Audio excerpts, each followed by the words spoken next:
Big Boss season 9 grand finale అట్టహాసంగా ముగిసింది.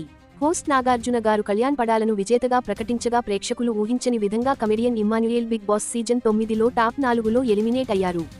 Voting పరంగా కనీసం టాప్ 3లో ఉంటాడనుకున్న ఇమ్ము ముందే నిష్క్రమించడం అందరినీ ఆశ్చర్యపరిచింది. కేవలం కామెడీ మాత్రమే కాకుండా టాస్కులలోనూ ఇమ్ము తన సత్తా చాటాడు.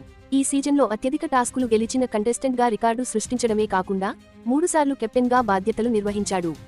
ఆటలో దూకుడు, మాటలో హాస్యం కలగలిపి ఈ సీజన్కు ఇమ్ము ఒక ప్రధాన ఆకర్షణగా నిలిచాడు.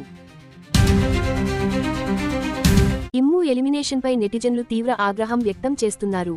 ఓటింగ్ బాగానే ఉన్నప్పటికీ కావాలనే ఆయనను 4వ స్థానానికే పరిమితం చేశారని, అన్ఫెయిర్ ఎలిమినేషన్ అంటూ నెట్టింట కామెంట్స్ చేస్తున్నారు.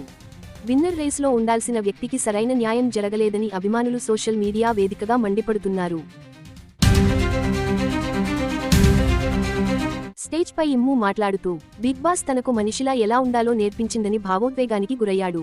తల్లిదండ్రుల విలువ తెలుసుకున్నానని, ఎన్నో త్యాగాలు చేసి ఈ వేదిక పైకి వచ్చానని చెప్పుకొచ్చాడు.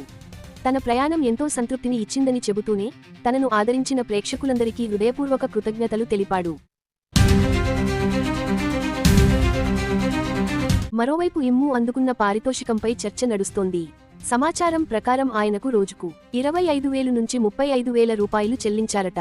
ఇలా 15 వారాల ప్రయాణానికి గాను మొత్తం సుమారు 26.25 లక్షలు నుంచి 33.75 లక్షలు అందుకున్నట్లు తెలుస్తోంది.